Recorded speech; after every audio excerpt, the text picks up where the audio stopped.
안녕하세요. 반갑습니다.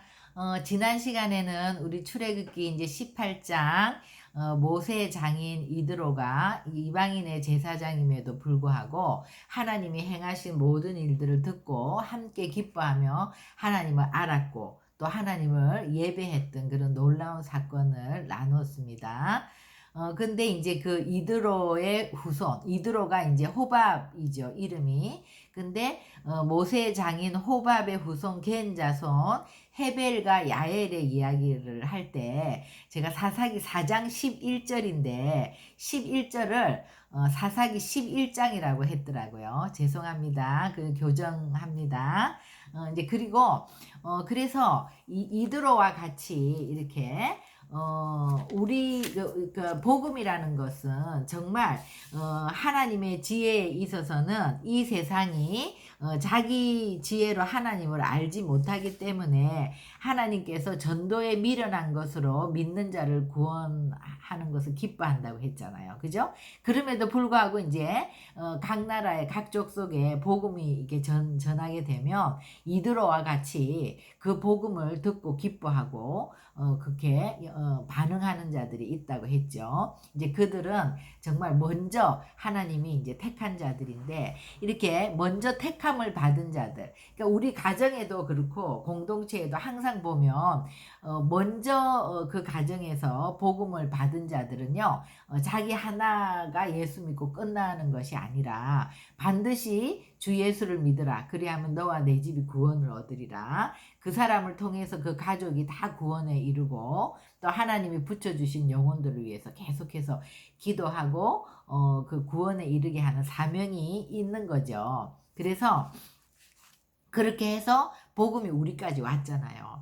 또 우리도 예수 믿게 되면 계속 이 복음은 믿는 사람을 통해서 또 이렇게 이제 확장되어 가는데 우리가 이제 예수를 믿고 이제 그 영혼들을 위해서 이제 막 기도하다 보면 또 이제 수첩에 적고 또 그렇게 해서 또 이제 기도하고 이렇게 하는데요. 저 같은 경우에는 보면 이제 그렇게 하다 보면 어느 순간에 그 영혼들이 잉태되는 시점이 있는 것 같아요. 그러니까 우리가 이제 그런 얘기를 많이 하죠. 영혼을 잉태하고 영혼을 출산하는 그런 것들에 대해서 얘기를 하는데, 근데 이 잉태라는 말이 우리가 영혼들을 기도할 때 참 좋은 얘기인 것 같아요. 왜냐하면 이제 잉태가 된다는 건 뭐예요? 우리가 자녀를 잉태하면 어머니 뱃속에 그 자궁 안에 이렇게 아이가 착상이 되는 거잖아. 아기가 착상이 되면 그 시점으로부터 그 아기에게는 이제 엄마의 탯줄이 연결이 돼서 엄마가 먹는 이제 영양분이 아이에게 그대로 이제 흘러가는 것처럼 우리가 그런 기도하던 영혼들을 이렇게 잉태하게 되면 우리 뱃속에 이제 그 영혼들이 잉태됐다고 생각을 해보세요. 그러면 반드시 그 아이도 10달이 되면 출산하는 것 같이 어느 시점이 되면 예수님이 물과 피를 쏟으시고 우리를 낳으셨던 것처럼 그렇게 출산이 될 거라는 게 이제 믿어지는 거죠. 그죠? 그러니까 그런 확신을 가지고 이제 기도하게 되는 거고 또 이렇게 이제 탯줄이 연결된 것과 같이 주님과 이렇게 생명줄이 연결됐다고 생각하기 때문에 기도가 더 힘있고 기쁨이 있는 기대가 되는 그런 기도가 되는 거죠. 그래서 하나님 정말 이 영혼에게 지혜와 계시의 영을 주셔서 주님을 알 수 있도록 또 그 눈이 뜨여지고 귀가 열리고 깨닫는 마음들이 허락될 수 있도록 또 정말 주님께서 출산하셔서 이 영혼이 목마른 사슴이 시냇물을 갈급한 것 같이 이제 하나님을 갈급하면 독립이 되는 거잖아요. 그죠? 그래서 그렇게 될 수 있도록 우리가 계속해서 축복하면서 기도를 하는데 내가 잉태했다고 생각하는 그 순간부터는 굉장히 기대가 되고 확신이 오고 믿음이 생기니까 그 영혼들을 향한 기도가 조석으로 기쁨으로 되어지는 거죠. 그래서 우리가 그 잉태하고 출산하는 이런 개념으로 우리 영혼들을 위해서 기도하는 것이 참 좋은 방법인 것 같아요. 그리고 이제 오늘 18장 13절부터 27장까지는 이제 이드로와 모세가 대화하는 것을 통해서 이 공동체 안에 이제 동력이 이루어지는 이런 건데, 이 원리를 우리가 또 배우면서 우리에게 참 많은 모델링이 되는 것 같아요. 그러니까 이제 13절 보면요, 이튿날 모세가 백성을 재판하느라고 앉아 있고 백성은 아침부터 저녁까지 모세 곁에 서 있는지라. 이게 진짜 모세도 너무 대단한 게 이제 장인이 그동안 떨어져 있던 아내와 아이들을 데리고, 사실 가족이 상봉을 한 거잖아요. 오랫동안 떨어져 있던 가족이 오랜만에 만났으니까 하루 이틀은 좀 휴가를 내어서 가족과 못다한 이야기도 하고 그렇게 할 수도 있는데, 바로 이튿날 또 이렇게 이제 일을 하는 거예요. 아침부터 저녁까지.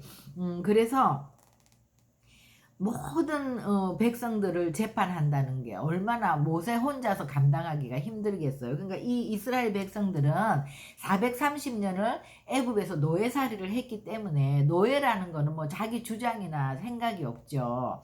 그러니까 항상 주인이 시키는 대로 주인이 하는 대로만 해왔는데, 이들이 이제 출애굽을 하고 나서 자기네들끼리 분쟁이 있거나 다툼이 생기면 어떤 기준이 이제 없잖아요. 그러니까 하나님께서 뭐라고 하시는지 이것을 다 모세에게 가지고 오는데, 모세가 혼자서 이 일을 250만이나 되는 이스라엘 백성들이 그 안에 얼마나 많은 문제가 있겠어요. 그러니까 그거를 혼자 하면 끝도 없이 이제 앉아 있어야 되는 거고, 또 백성들은 끝도 없이 줄을 서서 그렇게 있어야 되는 거잖아요. 그러니까 이거는 서로가 지칠 수밖에 없죠. 이렇게 되면 정말 완전 번아웃 되는 것인데, 그러니까 이드로가 이것은 옳지 않다, 그러니까 틀렸다는 얘기가 아니라 이렇게 하는 거는 제선책이 아니다 그러면서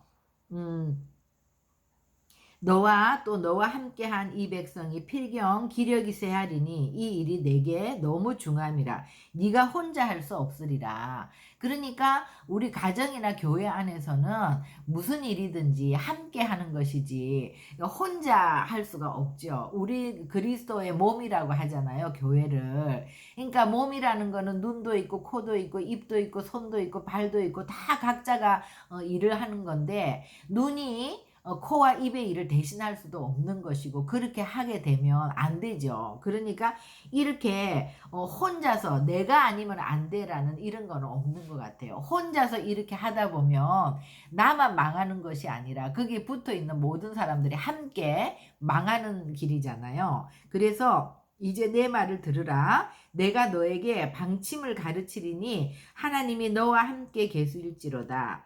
너는 하나님 앞에서 그 백성을 위하여 그 사건들을 하나님께 가져오며, 그러니까 이제 많은 사건들이 있으면 그 사건들을 가지고 이제 주님께 여쭙고 가져와서 기도를 하면 하나님이 이제 어떤 말씀을 하시면 그들에게 율례와 법도를 가르쳐서, 그러니까 이제 율례와 법도가 이때는 하나님의 말씀이 없으니까 이제 일일이 그렇게 들은 것들을 이제 가르치는 건데, 오늘날 우리는 이제 말씀이죠. 그죠? 말씀이 이제 기준이 돼서 말씀을 가르치시고 또 우리는 말씀을 받잖아요. 그래서 율례와 법도를 가르쳐서 마땅히 갈 길과 할 일을 그들에게 보이고, 그러니까 내가 어떻게 가야 되겠다, 내가 어떻게 해야 되겠다, 이런 거를 그들이 알 수 있게 하려는 거예요. 그러니까 500명이 문제를 갖고 오면 그 문제가 절대 500가지가 아니에요. 그죠? 그 문제를 다 분류를 해보면 한 10가지 안에 다 들어가는 거잖아요. 우리가 뭐 요즘 MBTI 이런 거 안에 모든 사람들이 어떤 것에 다 들어가는 것처럼, 그러니까 어떤 한 가지 사건 이런 거 있으면 그걸 사사건건 하는 것이 아니라 그 사건에 대한 율례와 법도를 하나님이 말씀하시면 이스라엘 백성 전체에게 이것들을 가르치려는 거예요. 이런 사건이 있을 때는 이런 식으로 하라고 그거를 가르치면 그 사람들이 듣고, 아, 이제 A라는 일이 생기면 이렇게 해야겠구나, B라는 일이 생기면 이렇게 해야겠구나, C라는 일이 생기면 이렇게 해야겠구나, 이런 것들을 이렇게 배우다 보면 어느 순간 다 모세에게 갖고 오지 않아도 각자가 알아서 할 수 있게 되는 거죠. 그러니까 오늘날 이제 우리도 목사님이 뭐 매일마다 새벽 예배를 통해서 말씀하시고 또 주일 예배를 통해서 말씀하시고 늘 끊임없이 성도들에게 말씀을 가르치시면 그 말씀을 들으면 항상 우리가 깨닫는 것들이 있잖아요. 그러면 이제 그 말씀을 많이 들은 자들은 이제 그 말씀이 우리 안에 있기 때문에 어떤 사건이 생겼을 때 그 말씀을 가지고 우리가 어떻게 해야겠다 이런 거를 각자가 알아서 할 수 있도록 이렇게 성장하는 거죠. 그래서 이렇게 마땅히 갈 길과 할 일을 그들이 알 수 있도록 그렇게 가르치라는 거. 그 다음에 이제 21절은 너는 또 온 백성 가운데 능력 있는 사람 곧 하나님을 두려워하고 진실하고 불의한 이익을 미워하는 자를 살펴서 백성 위에 세워 천부장과 백부장과 50부장과 10부장을 세우라. 그러니까 이제 사람들을 세워서 일을 분담하는데 사람들을 세우는 조건이 능력 있는 사람. 근데 곧 어떤 사람이냐? 능력만 있어서 되는 거는 아니죠. 그죠? 또 덕이 있어야 되고 이런 것들을 다 갖추려면 곧 하나님을 두려워하는 사람. 그러니까 하나님을 두려워한다. 야레 야외 그죠? 야레 두려워한다는 거 주님을 경외하는 사람. 주님을 두려워하고 주님을 경외하는 사람이라면 이 일을 하나님이라면 어떻게 하실까? 또 하나님께 여쭤보고 이런 자라면 능력이 있고 또 덕을 겸비한 그런 사람이 되겠죠. 그리고 진실하며 진실하다는 것은 언제나 하나님의 그 진리의 말씀을 붙들고 있는 자, 그죠? 불의한 이익을 미워하는 자, 그러니까 공의를 행하는 자를 얘기하는 거죠. 그런 자를 이제 세우라는 거죠. 그래서 사람을 세워서 일을 분담을 해라. 22절에 그들이 때를 따라 백성을 재판하게 하라. 큰 일은 모두 너에게 가져갈 것이요 작은 일은 모두 그들이 스스로 재판할 것이니 그리하면 그들이 너와 함께 담당할 것인즉 일이 내게 쉬우리라. 이제 분담이 되는 거죠. 그러니까 대부분의 일들은 이제 천부장 밑에서 백부장 밑에서 50부장 밑에서 다 이렇게 일이 거의 다 해결되고 또 모세가 그런 판례들을 통해서 율례와 법도를 가르치면 또 이제 그런 것들이 스스로 해결이 되고 그러니까 일이 많이 이제 줄고 정말 천부장도 백부장도 도저히 해결할 수 없는 그런 큰 일만 모세에게 이제 가져오게 되는 거죠. 근데 여기서 때를 따라 큰 일과 작은 일을 얘기하는데 우리 성도들에게 있어서도 정말 이런 것이 너무 중요한 것 같아요. 우리의 삶에 있어서 가장 중요한 일, 가장 큰 일, 그러니까 그리스도인에게 있어서 가장 크고 중요한 일은 예배하는 일이란 말이에요. 우리가 정말 그러니까 이제 예배하는 일, 하나님의 말씀을 듣고 하나님께 기도하는 일, 이런 것들이 우리에게 있어서는 가장 중요한 일인데 이런 일을 시간을 따로 정하지 않으면은요 우리가 자연스럽게 어떻게 되냐면 우리는 항상 급한 일부터 하게 돼요. 그리고 늘 일에 쫓기고 시간에 쫓기는 삶을 살게 된단 말이에요. 그런데 우리가 예를 들면 새벽 예배를 드린다 이러면은 굉장히 그건 좋은 생활 습관이죠. 일단 새벽에 눈을 뜨자마자 하나님의 말씀을 듣고 하나님의 말씀 앞에서 내 죄를 자백하고 또 이 말씀이 내 삶에 성취되도록 기도하고 또 그 나에게 붙여주신 영혼들을 잉태하고 기도하고 이런 시간이 확보가 되는 거잖아요. 근데 우리 생활 습관상 아니면 또 우리의 직장상 우리의 환경상 새벽 예배는 도저히 나는 할 수 없어.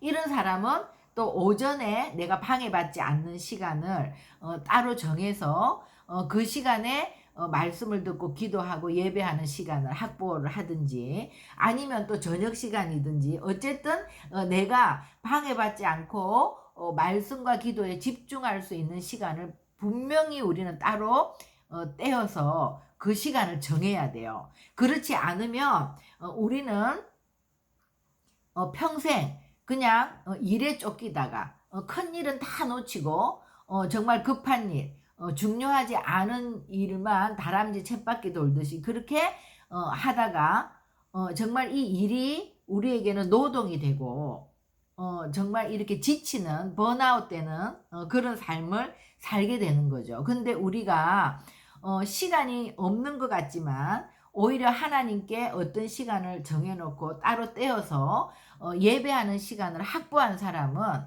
모든 일이 하나님 안에서 안식이에요.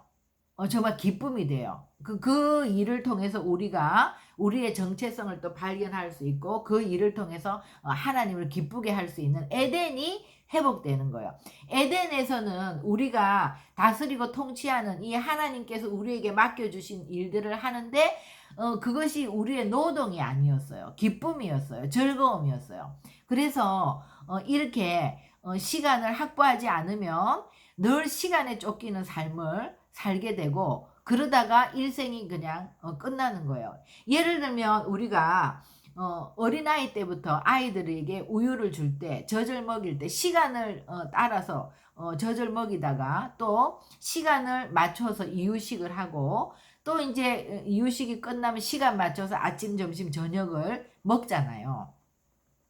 이런 것들이 생활화돼 있기 때문에 우리는 아무리 바빠도 시간이 되면 점심 먹으러 나가고 또 저녁이 되면 집에 와서 다 저녁을 먹고 아침, 점심, 저녁을 우리가 그러지 않고 먹는단 말이에요. 그죠?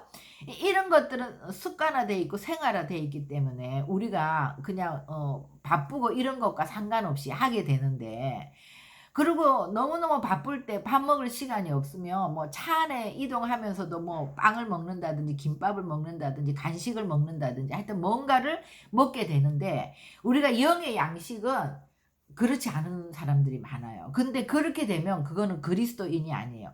그리스도인이라는 거는 그리스도와 함께 동행하는 삶을 사는 그리스도와 함께 사는 자를 말하는 거거든요. 그러니까 우리가 일정한 시간을 떼어서 하나님께 예배하는 습관이 생활화되면 우리가 일을 하면서도 항상 숨을 쉬듯이 우리의 모든 생각이 주님께 열려 있어요.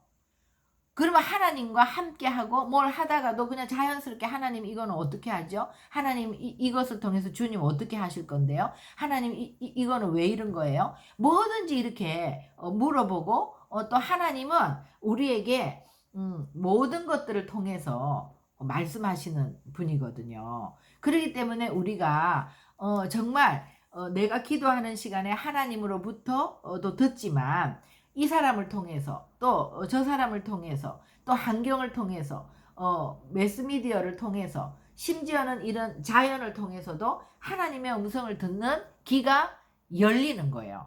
왜 그러냐? 우리가 따로 시간을 정해서 주님께 예배하는 자들은 종일 하나님과 이런 소통하는 삶이 자연스럽게 되게 돼 있고 또 그런 생활을 하다 보면 하나님과 점점 연합이 되는 거예요. 그러니까 오늘도 여기서 보면 이제 나오겠지만 모세도 제가 보겠습니다. 23절 먼저 네가 만일 이 일을 하고 하나님께서도 너에게 허락하시면 네가 이 일을 감당하고 이 모든 백성도 자기 곳으로 평안히 가리라. 그러니까 이드로가 너무 말씀을 지혜롭게 하는 거예요. 내가 너에게 이렇게 조언을 했는데 반드시 이렇게 하라는 것이 아니라 하나님께서도 너에게 허락하시면 그러니까 네가 기도해보고 이것이 하나님께로부터 온 거라고 생각하면 이렇게 하려는 거예요. 그러니까 참 겸손하고 지혜롭게 조언을 하는 거죠. 그런데 24절에 또 모세가 자기 장인의 말을 듣고 그 모든 말대로 하여. 그러니까 이게 이제 모세가 제가 지금 얘기한 것처럼 예배하는 자의 내공이에요. 늘 예배하는 자잖아요. 모세는 항상 하나님께 열려 있고 하나님을 보고 있고 하나님과 교제하고 있기 때문에 누구를 통해서도 하나님의 음성을 들을 수 있는 거죠. 그러니까 그게 딱 분별이 되는 거예요. 예를 들면 우리는 완전하지 않기 때문에 하나님은 모든 것을 나에게만 말씀하시는 것이 아니라 목사님을 통해서도 나에게 말씀하시고 때로는 남편을 통해서도 말씀하시고 때로는 아주 천진난만하고 순수한 아이들을 통해서도 말씀하시고 또 지혜가 많은 어른들을 통해서도 말씀하시고 또 이런 자연을 통해서도 환경을 통해서도 우리에게 말씀하시는데 우리가 예배하는 삶을 사는 자에게는 이런 것들이 들려요. 누구를 통해서 대화를 하다가도 정말 저 친구를 통해서 하나님이 나에게 지금 주시는 말씀이구나, 이런 것들이 들려요. 그런데 우리가 예배자의 삶을 살지 않고 하나님과 교통하고 있지 않으면 그런 것들을 놓칠 때가 많은 거죠. 그리고 예수를 믿는다고 하지만 굉장히 독선적일 수가 있고 고집불통일 수가 있고 이런데, 주님과 예배하는 관계가 열려 있는 사람들은 항상 하나님의 나라가 우리에게 열려 있다. 그래서 들을 귀가 있고 어떤 이런 것들을 통해서도 다 하나님의 음성을 들을 수 있다. 그래서 이렇게 정말 이드로가 지혜로운 조언을 할 수 있었던 거는, 그러니까 이드로는 지금 이제 하나님을 알고 하나님께 예배하고 이런 게 얼마 되지 않았지만 오랫동안 이방 제사장으로서 어떤 그런 지도자의 삶을 살면서 사람들을 많이 다스리고 관리해 본 경험이 있기 때문에 모세가 이렇게 하는 일을 딱 보면 일머리가 딱 보이는 거죠. 그러니까 이드로는 다스림의 은사가 있는 사람이에요.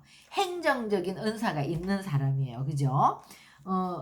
그러니까 우리가 교회 안에서도 모든 것을 내가 할 필요가 없는 게, 내가 입이면 나는 입의 역할만 하면 되는 거고, 내가 눈이면 눈의 역할만 하면 되는 거고, 손이면 손의 역할만 하면 되는 거예요. 그런데 지금 한 손이 너무나 많은 일을 감당하고 있으면 이 손이 병이 날 수밖에 없어요. 그러면 또 다른 손이 이 손을 도와서 내가 잘 할 수 있는 일을 도와서 함께 하는 것이 몸을 세우는 거죠. 몸을 건강하게 하는 거지 않습니까? 그러니까 그리스도인들은 그리스도의 몸인 교회이기 때문에 우리가 몸이라는 거. 그래서 우리는 모든 사람이 뭔가 한 가지 은사는 다 있는 거예요. 그 역할이 없는 사람은 없거든요. 그러니까 자기의 은사가 뭔지를 빨리 발견해서 정말 마음 눈이 밝아져서 내 부르심의 소명이 무엇인지 알아서 그것을 감당할 때 우리가 함께 동력하면서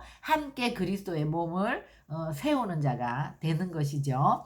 그래서 이드로의 이런 은사, 또 이제 모세의 이런 은사, 그죠? 근데 모세는 이런 것들을 듣고 정말 그거를 바로바로 받아들여서 사람들을 바로 세우고 이렇게 하잖아요. 이게 또 지도자죠. 지도자의 통찰과 안목을 가지고 또 이런 것들을 잘 해나가는. 그래서 오늘 이 말씀은 정말 우리가 교회 공동체 안에서 또 가정 안에서 한 사람이 모든 일을 감당하는 것이 아니라 함께 동력하면서 이제 세워가는 그 몸을 세우는 그런 것들, 그리고 정말 우리가 늘 예배하는 예배자의 삶을 살아야 되고, 그러기 위해서는 우리가 이것이 아주 크고 중요한 일이라는 걸 인식해야 돼요. 그래서 우리가 그 시간을 확보하는 거를 내가 아침 점심 저녁을 굶고 계속해서 굶으면 우리의 육신이 죽을 수밖에 없는 것처럼, 우리가 영의 양식을 먹지 않으면 우리의 영이 죽을 수밖에 없는 거지. 아무리 내가 그런 시간을 확보하지 않으면서 하나님의 뜻대로 살려고 몸부림친다 하더라도 절대로 그렇게 되지 않아요. 양식을 먹지 않으면서 영의 건강을 유지할 수가 없고, 우리가 따로 시간을 확보해서 그렇게 정해진 시간에 항상 주님과 만남이 없이 우리가 24시간 그렇게 주님과 호흡할 수 없다는 거, 이거를 정말 우리가 기억하고 이런 시간들을 정하는 거, 이것이 참 우선순위인 것을 우리가 보았으면 좋겠어요. 기도하시겠습니다. 하나님 감사합니다. 오늘 18절에 이 13절부터 27절 이 말씀을 통해서 이드로와 모세의 교제를 통하여 정말 그리스도의 몸된 교회는 서로 각자의 은사를 가지고 서로 동력하면서 서로 세워나가는 공동체라는 거, 그리고 우리가 이렇게 조언할 수 있고 또 이런 것들을 지혜롭게 받아들일 수 있기 위해서는 우리가 모세와 같이 항상 예배자의 삶을 살아서 모든 것으로부터 주님의 음성을 듣는 자가 될 수 있다는 거. 하나님, 우리가 아무리 바쁜 삶 가운데 있다 할지라도 정말 시간을 떼어서 주님께 먼저 예배하는 예배자의 삶을 마음을 회복할 수 있도록 저희를 도와주시옵소서. 그래서 우리가 정말 주님 앞에 항상 깨어 있고 하나님과 연합되어서 그리스도인으로 살아갈 수 있도록, 우리가 그리스도인으로 산다는 것은 그리스도의 말씀 안에, 그리스도의 진리 안에 우리가 함께 그리스도와 함께 사는 삶이라는 거 우리가 꼭 기억할 수 있도록 저희들을 인도하여 주시옵소서. 감사하며 예수님의 이름으로 기도합니다. 아멘.